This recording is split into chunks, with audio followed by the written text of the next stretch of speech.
एक दूर पहाड़ी एक दूर पहाड़ी पर एक पुराना खुरदुरा क्रॉस खड़ा था। हेलेलुया! क्योंकि भगवान ने दुनिया से इतना प्यार किया कि उसने अपना एकलौता पुत्र दिया, ताकि जो कोई भी उस पर विश्वास करे वह नाश न हो बल्कि उसे अनंत जीवन मिले। नमस्ते, मेरा नाम चुकू गोसेम जियामोनिया है। यीशु मसीह के क्रॉस और आपके प्रसारण में आपका स्वागत है। इस प्रसारण में हम केवल अपने मन और ध्यान को केंद्रित करते हैं। यीशु और उसने मानवता के लिए क्रॉस पर जो किया और यह कैसे मानव जीवन को प्रभावित करता है। मैं हाल ही में एशिया की यात्रा से वापस आया। यह वास्तव में एक बहुत ही ज्ञानवर्धक यात्रा थी और मैंने यह महसूस किया कि हम में से कई लोगों ने बाइबल की कहानियां सुनी होंगी, लेकिन इस दुनिया में अभी भी ऐसे लोग हैं जिन्होंने उन कहानियों को नहीं सुना है। तो जबकि हम में से कई लोग आदम और हव्वा के बारे में जानते हैं और उन्होंने बागे अदन में क्या किया, दुनिया में कई लोग हैं जो इसके बारे में नहीं जानते। अब जब दुनिया में कई लोग जानते हैं कि यीशु क्रॉस पर मरे, तो वे ईस्टर मनाते हैं और क्रिसमस मनाते हैं। लेकिन फिर भी इसी दुनिया में ऐसे लोग भी हैं जिनके लिए क्रिसमस और ईस्टर का कोई अर्थ नहीं है। उनके लिए ये कुछ भी नहीं मतलब रखते, उन्हें इसके बारे में कुछ नहीं पता। तो जब मैं इस ज्ञानवर्धक यात्रा से वापस आया तो मैंने कुछ बुनियादी बातें, मूल बातें, कुछ शिक्षाएं करने का निर्णय लिया। तो हमने क्रॉस पर नजर डाली। क्यों? तो मैं फिर से क्रॉस के बारे में जारी रखना चाहता हूं। क्यों? लेकिन चलिए एक प्रार्थना का शब्द साझा करते हैं। प्रिय स्वर्गीय पिता, हम आपका धन्यवाद करते हैं। हमसे इतना प्यार करने के लिए आपका धन्यवाद। आपने हमारे लिए अपने आप को बलिदान किया ताकि आप हमें हमारे पापों से धो सकें और हमें इस वर्तमान बुरे संसार से मुक्त कर सकें और हमें अपने पास वापस लाओ। कृपया हमारे धन्यवाद को यीशु के नाम में स्वीकार करें। पापा, प्रार्थना करेंगे जब आपका शब्द बाहर जाए तो आपके शब्द को आपकी शक्ति समर्थन दे, सुनने वालों की आत्माओं में विश्वास लाने के लिए, ताकि वे यीशु को प्रभु के रूप में स्वीकार करें और उद्धार प्राप्त करें। हम यीशु के नाम में प्रार्थना करते हैं, आमीन। तो आज क्रॉस का उत्तर देते हुए क्यों हम देखना चाहते हैं कि उद्धार क्या है। क्योंकि रोमियो का अध्याय 1, जिसे हमने पिछले हफ्ते पढ़ा, पद 16 कहता है, क्योंकि मैं मसीह के सुसमाचार से शर्मिंदा नहीं हूं, क्योंकि यह उद्धार के लिए परमेश्वर की शक्ति है। जो कोई विश्वास करता है, पहले यहूदी के लिए और फिर यूनानी के लिए। तो यह उद्धार क्या है जिसके बारे में बाइबल बात कर रही है? हमें इस उद्धार की आवश्यकता क्यों है? सुसमाचार है। हमें सुसमाचार का प्रचार क्यों करना चाहिए?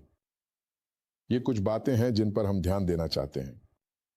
पिछले हफ्ते हमने देखा कि यीशु आए। 1 थिस्सलुनीकियों 1 पद 9 और 10 के अनुसार हमें आने वाली क्रोध से बचाने के लिए। और हमने कहा कि आगे एक क्रोध का दिन है। और मत्ती का अध्याय 3, यूहन्ना बपतिस्मा देने वाले ने फरीसियों और यहूदियों से पूछा, तुम्हें किसने चेतावनी दी कि तुम आने वाले क्रोध से भागो? तो मानवता के लिए एक क्रोध का दिन है जो आगे है। और हम पाते हैं कि यीशु हमें उस क्रोध से बचाने आए। तो इस क्रोध की उत्पत्ति क्या है? यह कहां से आया? क्योंकि अगर हम जानते हैं कि यह कहां से आया, यह क्यों आया, तो हम जानेंगे कि हमें इस उद्धार की आवश्यकता क्यों है और हम जानेंगे कि यीशु क्रॉस पर क्यों गए। तो हमें उत्पत्ति अध्याय 2 पद 7 पर ले चलो।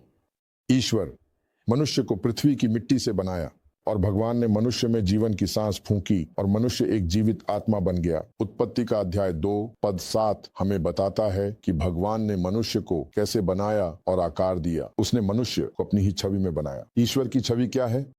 ईश्वर तीन व्यक्तियों में एक है, ईश्वर पिता, ईश्वर पुत्र, ईश्वर पवित्र आत्मा, और उसने मनुष्य को अपनी ही छवि में बनाया। तो मनुष्य एक तृतीयक प्राणी है। मनुष्य एक तीन भागों वाला प्राणी है। मनुष्य आत्मा है, धुंधला है और अपने शारीरिक शरीर के अंदर रहता है।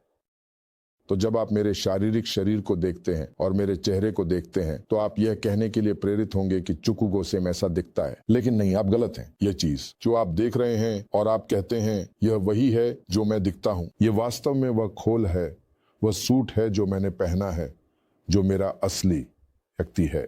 भीतर का आदमी आमेन पहनता है और भीतर का आदमी इस भौतिक पहले व्यक्ति को पहनता है, क्योंकि बिना इस भौतिक व्यक्ति के भीतर का आदमी नहीं रह सकता।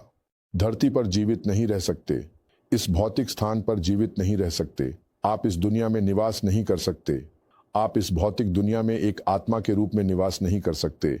इसलिए एक आत्मा को इस दुनिया में रहने के लिए एक भौतिक शरीर की आवश्यकता होती है। क्या आपको याद है मार्क अध्याय 5 में जब वह आदमी, गदारा का पागल आदमी, जब यीशु ने दानवों से कहा कि वे उससे बाहर निकलें, तो उन्होंने यीशु से विनती की, हमें सुअरों में प्रवेश करने की अनुमति दें, और यीशु ने उन्हें अनुमति दी। वे सुअरों में प्रवेश कर गए। सुअर सीधे नदी में गिर गए। मेरा मतलब है सुअरों की संख्या लगभग 2000। वे सभी नीचे गए और नदी में गिर गए। दानवों ने सुअरों में प्रवेश करने के लिए क्यों कहा? क्योंकि उन्हें पता था कि अगर यीशु ने उन्हें बाहर निकाल दिया तो वे इस धरती पर नहीं रह सकते। उन्हें जाना पड़ा, क्योंकि वे इस धरती पर बिना भौतिक शरीर के निवास नहीं कर सकते। इसलिए वे जीवित रहने की अपेक्षा इस शराब में डूब जाना अधिक पसंद करते हैं। तो अब यह कैसे हुआ? उत्पत्ति अध्याय 2 पद 15, पद 16 और पद 17 में जब भगवान ने इस आदमी को बनाया तो उन्होंने उसे लाकर एडेन के बाग में रखा और उसे जमीन को जोतने और भूमि की खेती करने का निर्देश दिया। और फिर उसने उसे बताया, इस बाग के अंदर के सभी पेड़ों में से तुम खा सकते हो, लेकिन अच्छे और बुरे के ज्ञान के पेड़ से नहीं। मत खाओ, मत खाओ। बाग में हर दूसरी चीज खाओ, लेकिन इस खास चीज को मत खाओ। क्यों? जिस दिन तुम इसे खाओगे तुम निश्चित रूप से मर जाओगे। तो आदम ने उत्पत्ति अध्याय 3 में पद 1 से पद 6 तक नहीं खाया। उत्पत्ति अध्याय 3 में पद 1 से पद 6 तक प्रलोभक आया और हव्वा को प्रलोभित किया। और बाइबल कहती है कि उसने यह कहकर शुरुआत की, क्या वास्तव में भगवान ने कहा? और भगवान ने कहा, क्या आपको ऐसा कुछ भी प्रलोभित करता है जो आपको भगवान के शब्द पर पुनर्विचार करने के लिए मजबूर करता है? कृपया मुझसे दूर भागो, उस चीज से कहो कि वह तुम्हें अकेला छोड़ दे। तो खैर, बाइबल कहती है पद 6 में, जब हव्वा ने देखा कि फल देखने में अच्छा है और यह बुद्धिमान बनाने वाली चीज है, तो उसने उसे लिया और खाया और अपने पति को भी दिया।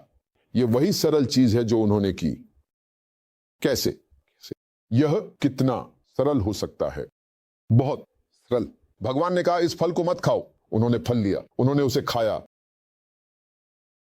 एक बहुत ही सरल कार्य, लेकिन बहुत गहरा, बहुत सरल लेकिन बहुत गहरा, बहुत सरल, लेकिन इसके आंतरिक परिणाम थे। क्योंकि जिस पल उन्होंने वह फल खाया, उन्होंने भगवान के खिलाफ पाप किया, पाप प्रवेश कर गया। और जैसे ही यह हुआ, भगवान चले गए, क्योंकि भगवान और पाप एक साथ नहीं रह सकते। तो भगवान ने उन्हें छोड़ दिया, और जिस पल भगवान ने उन्हें छोड़ा, उसी पल वे भगवान से अलग हो गए। पहली बात जो हुई वह यह थी कि वे अपनी नग्नता की शारीरिक स्थिति के प्रति जागरूक हो गए। उन्हें नहीं पता था कि वे हमेशा से नग्न थे, उन्हें नहीं पता था। लेकिन जिस पल भगवान की आत्मा ने उन्हें छोड़ा, वे जागरूक हो गए। स्वचेतना सबसे पहले आई। लेकिन सबसे महत्वपूर्ण बात जो हुई वह है जो पौलुस ने हमें रोमियो अध्याय 5 में बताया। और मैं रोमियो अध्याय 5 पद 12 पढ़ूंगा। रोमियो अध्याय 5। और यह आदम द्वारा किए गए कार्य का आध्यात्मिक महत्व है, और यही कारण है कि यीशु को आना पड़ा। यह कहता है, इसलिए जैसे एक आदमी के द्वारा पाप दुनिया में प्रवेश किया और पाप के द्वारा मृत्यु, और इस प्रकार मृत्यु सभी मनुष्यों पर आई क्योंकि सभी ने पाप किया।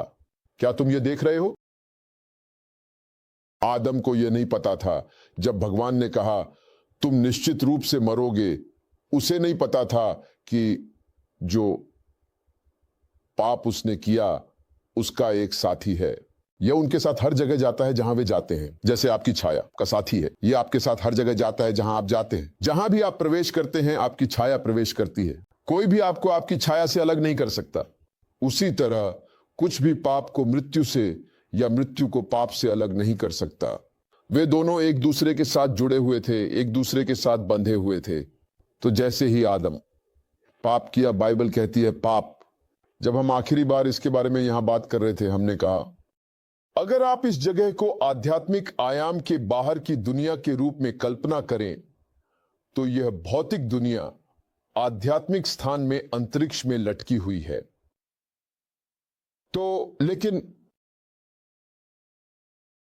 मृत्यु इस क्षेत्र में नहीं थी, लेकिन मृत्यु और पाप बाहर थे। तो जिस दिन आदम ने वह फल खाया, बाइबल कहती है पाप के साथ आने वाली मृत्यु प्रवेश कर गई और यही मानवता की मृत्यु की शुरुआत बन गई।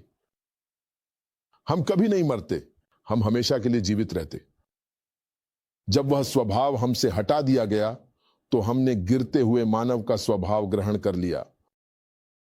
मृत्यु लिए अभिशप्त, मनुष्य मृत्यु लिए अभिशप्त हो गया। ईश्वर का क्रोध उस व्यक्ति पर इंतजार कर रहा था और इस प्रकार एक आदमी से पाप इस दुनिया में प्रवेश किया और मृत्यु सभी मनुष्यों तक पहुंच गई। तो वह मृत्यु प्रकट होती है। मेरा मतलब है इसके लिए विभिन्न चीजें होती हैं जो इसे सक्रिय करती हैं। मृत्यु के एजेंट बीमारी हो सकते हैं, ये दुर्घटनाएं हो सकती हैं, हर तरह की चीजें। तो अंततः परिणाम यह होता है कि व्यक्ति मर जाता है। तो आप यह पाते हैं कि बाइबल के प्रारंभिक भाग में वे 969 मैट्रिकुला 969, उनमें से कई 950 कुछ 960 कुछ साल जीते हैं। और फिर जब हम अब्राहम तक पहुंचते हैं, अब्राहम 137 साल जीते हैं और फिर यह संख्या घटने लगी। अब हम मूसा के जीवन तक पहुंचते हैं जो ज्यादातर 120 साल का होता है। तो दीर्घकालिकता घट रही थी क्योंकि पाप की गतिविधियां बढ़ती जा रही थीं और बढ़ती जा रही थीं। तो अचानक आप सुनने लगते हैं कि कोई उच्च रक्तचाप का शिकार है, किसी को स्ट्रोक हुआ है, कोई मधुमेह का शिकार है, मधुमेह का झटका आया है, आप जानते हैं। और इसी तरह और लोग अस्पताल में भर्ती हो रहे हैं और उन्हें दवाइयां दी जा रही हैं और चिकित्सा उद्योग और फार्मास्यूटिकल उद्योग पैसे कमा रहे हैं। यह सब इस दुनिया में आए पाप और मृत्यु का परिणाम है। अगर आदम ने पाप नहीं किया होता तो मृत्यु नहीं आई होती, और अगर मृत्यु नहीं आई होती तो बीमारी और रोग जो मृत्यु के एजेंट हैं कभी नहीं आते। तो जब आदम ने आज्ञा का उल्लंघन किया और उस फल को खाया तो आध्यात्मिक क्षेत्र में बहुत सी मौलिक चीजें हुई, और ये वही चीजें हैं जो हम देख रहे हैं आज। तो यह कहता है, इसलिए जैसे एक आदमी के द्वारा पाप इस दुनिया में प्रवेश किया और पाप के द्वारा मृत्यु आई, और इस प्रकार मृत्यु सभी मनुष्यों पर आई क्योंकि सभी ने पाप किया है। पद 13, क्योंकि जब तक कानून नहीं था पाप इस दुनिया में था, लेकिन जब कानून नहीं होता तो पाप को नहीं गिना जाता। फिर भी मृत्यु आदम से मूसा तक राज करती रही, यहां तक कि उन पर भी जिन्होंने आदम के पाप के समान पाप नहीं किया। वह कौन है? आने वाला है। और आप पढ़ना जारी रख सकते हैं। आमीन। तो पाप है मृत्यु लाई और मृत्यु सभी मनुष्यों पर आई, तो भी मनुष्य मृत्यु के शिकार बन गए। हम नश्वर हो गए, हम अमृता से मृत्यु की ओर बढ़ गए। आमीन। नश्वर का मतलब है कि हम मृत्यु के शिकार हैं, मृत्यु के शिकार। प्रभु के नाम की प्रशंसा करो। तो हमें अब उद्धार की आवश्यकता क्यों है? क्रूस क्यों? हमें उद्धार की आवश्यकता है क्योंकि हमने यह पाप किया, और इस पाप के परिणामों से बचने के लिए भगवान ने कहा यह रक्त है जो प्रायश्चित करता है, और मैंने इसे आपके आत्माओं के प्रायश्चित के लिए वेदी दिया है। लेव्य व्यवस्था अध्याय 17 पद 11 और आगे। यह रक्त है जो प्रायश्चित करता है। रक्त क्यों? बहाना आवश्यक है। जानवर का जीवन उसके रक्त में है, और भगवान कहते हैं मैंने इसे आपके आत्माओं के प्रायश्चित के लिए दिया है। जानवर का जीवन उसके रक्त में। क्या आप ये देख रहे हैं? तो रक्त के माध्यम से जीवन जानवर से बाहर निकल सकता है, और यह कई बार हुआ है। तो अब हमें क्यों बचाया जाना चाहिए? रक्त जो धो सकता है, पाप को शुद्ध होना चाहिए। बिना किसी पाप के पाप को नहीं धो सकता। तो रक्त को शुद्ध, पाप रहित, दाग रहित, मेमने का शुद्ध रक्त होना चाहिए। तो हम इसे कहां पा सकते हैं? कहीं नहीं। खून के साथ, लेकिन कोई खून योग्य नहीं है। कोई खून नहीं। एकमात्र खून जो पाप के खिलाफ भगवान के क्रोध को शांत कर सकता है वह है यीशु मसीह का खून, क्योंकि यीशु मसीह का खून सर्वशक्तिमान भगवान का खून है। इसलिए यीशु को इस दुनिया में एक कुंवारी के गर्भ से आना पड़ा, और यही कारण है कि बाइबल कहती है कि यह महिला का बीज है, न कि पुरुष का बीज। महिला का बीज क्यों? पुरुष ही वह है जो बीज धारण करता है या बीज ले जाता है। हां, तो लेकिन महिला का बीज, इसमें उस खून का दाग नहीं है जो पुरुष के बीज में होता है, क्योंकि पुरुष का आनुवंशिक निर्माण जो उस पुरुष के डीएनए और खून में होता है, वे उन चीजों का हिस्सा हैं जो बच्चे का निर्माण करते हैं। तो अब अगर पहले से ही पिता का खून पाप से दागदार है तो यह योग्य नहीं है। जो खून पाप के लिए प्रायश्चित करेगा उसे पवित्र होना चाहिए, उसे बिना पाप का होना चाहिए। आमीन। यही है जो इफिसियों अध्याय 5 पद 25 और पद 26 हमें बताता है, बिना पाप के। समझे? तो अब जब यीशु आए तो वह पुरुष की वंशावली से बाहर आए। तो यही कारण है कि बाइबल उसे महिला का बीज कहती है, न कि पुरुष का बीज। तो उस आदमी का खून जो पहले से ही पाप से दागदार था उसमें नहीं था, तो वह क्रूस पर गया। तो यही कारण है कि उसे महिला का बीज कहा गया। वह क्रूस पर गया और हमारे पाप के लिए एक बलिदान के रूप में बिना दाग का खून अर्पित किया। खून ने हमारे पापों का प्रायश्चित किया, और क्योंकि खून पवित्र है इसलिए जीवन के बदले जीवन, क्योंकि भगवान ने कहा कि जो आत्मा पाप करती है वह मरेगी। जिस आत्मा ने पाप किया है उसका जीवन की पेशकश की गई है। इसलिए यीशु को हमारे पापों को अपने ऊपर लेना पड़ा और अपने जीवन को हमारे पापों के प्रायश्चित के लिए अर्पित करना पड़ा। हालेलुया। तो अब जो कोई यीशु को प्रभु के रूप में स्वीकार करता है, वह व्यक्ति कह रहा है कि यीशु ने उस क्रूस पर मेरे लिए ही मृत्यु को प्राप्त किया। उसका खून पापों को धो चुका है। यही है जो प्रकाशित वाक्य अध्याय 1 पद 5 कहता है। उसके लिए जो हमसे प्रेम करता है और अपने ही खून से हमारे पापों को धो दिया। उसने अपने ही खून का उपयोग हमारे पापों को धोने के लिए किया, और यही कारण है कि उसका अपना बलिदान और उसका अपना खून ही एकमात्र है, वह चीज जो भगवान के क्रोध को शांत कर सकती है। क्यों? भूलना मत, वह सर्वशक्तिमान भगवान है। वह अपने आप से बाहर आया और इस दुनिया में प्रवेश किया। मैं पिता से निकला और मैं इस दुनिया में आया। जब मैंने अपना काम पूरा किया तो मैं उस व्यक्ति के पास वापस जाता हूं जिसने मुझे भेजा। तो अब उसका खून ही एकमात्र चीज है जो पापों को धो सकता है, और यही कारण है कि उसे आना पड़ा, और यही कारण है कि उसे हमारे लिए क्रूस पर दुख सहना पड़ा। उसे क्रूस पर चढ़ाया जाना था, और फिर 3 दिन बाद जीवित भगवान की शक्ति ने उसे मृतकों में से जीवित किया। जीवित भगवान की शक्ति ने उसे मृतकों में से जीवित किया, और यह हमें दिखाता है और बताता है कि हम सभी का जन्म हुआ, हम सभी पापों और अपराधों में मृत थे। इफिसियों अध्याय 2। इस दुनिया में जन्म लेने वाला हर इंसान कमी के साथ जन्मा है।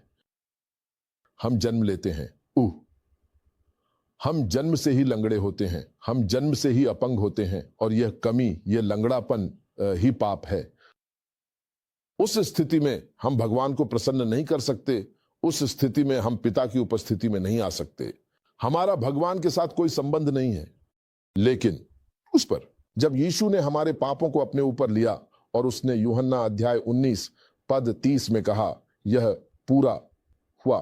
पाप के खिलाफ भगवान का क्रोध था, और यही कारण है कि मत्ती अध्याय 27 हमें बताता है कि यरूशलेम के मंदिर का पर्दा ऊपर से नीचे तक फट गया।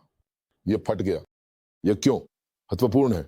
उससे पहले मंदिर के बलिदान में वे वेदी आंगन से पवित्र स्थान में जाते थे, और फिर पवित्र में साल में एक बार उच्च याजक रक्त के साथ आता था। रक्त के बिना नहीं, रक्त के बिना नहीं, रक्त के बिना नहीं। वह रक्त के साथ आता है और बाहरी स्थान में प्रवेश करता है, अपने कर्तव्यों का पालन करता है और सब कुछ करता है, और फिर पवित्र में जाता है और दया की सीट पर रक्त छिड़कता है। याद रखें, निर्गमन अध्याय 12 में भगवान ने इज़राइल से कहा, जब रक्त देखूंगा तो मैं तुम पर से गुजर जाऊंगा। तो उच्च याजक साल में एक बार प्रायश्चित के दिन, जो आधुनिक कैलेंडर में 10 जुलाई है, आता है। यह पवित्र में जाता है और सभी ये बलिदान करता है जो वे करते हैं, अनुष्ठान, धूप जलाते हैं और फिर वेदी पर रक्त छिड़कते हैं। मेरा मतलब है पवित्र में दया की सीट, वह बक्सा। उस सब करने के बाद भगवान उस रक्त को देखते हैं जो दया की सीट पर है। दया की सीट वह जगह है जहां भगवान उच्च याजक से बात करते हैं। वह कहते हैं, कैरूबों के ऊपर, बीच में, ऊपर 2 कैरूबों के बीच मैं तुमसे संवाद करूंगा। निर्गमन अध्याय 25 पद 22। तो अब वह जानकारी प्राप्त करता है, वह निर्देश जो वह प्राप्त करना चाहता है, भगवान उनके लिए क्या है, और फिर वह बाहर आता है और लोगों को संदेश देता है। तो मैं क्या कह रहा हूं? जब रक्त दया की सीट पर लगाया जाता है तो भगवान उनके पापों से मुंह मोड़ लेते हैं, लेकिन वह रक्त उनके पापों को नहीं हटाता, लेकिन यह ढक देता है, यह प्रायश्चित करता है, यह उनके पाप को ढक देता है, यह उनके पाप को ढक देता है। तो भगवान देखेंगे, वह उनके पाप को देखेंगे, क्योंकि रक्त के कारण वह रक्त को देखता है।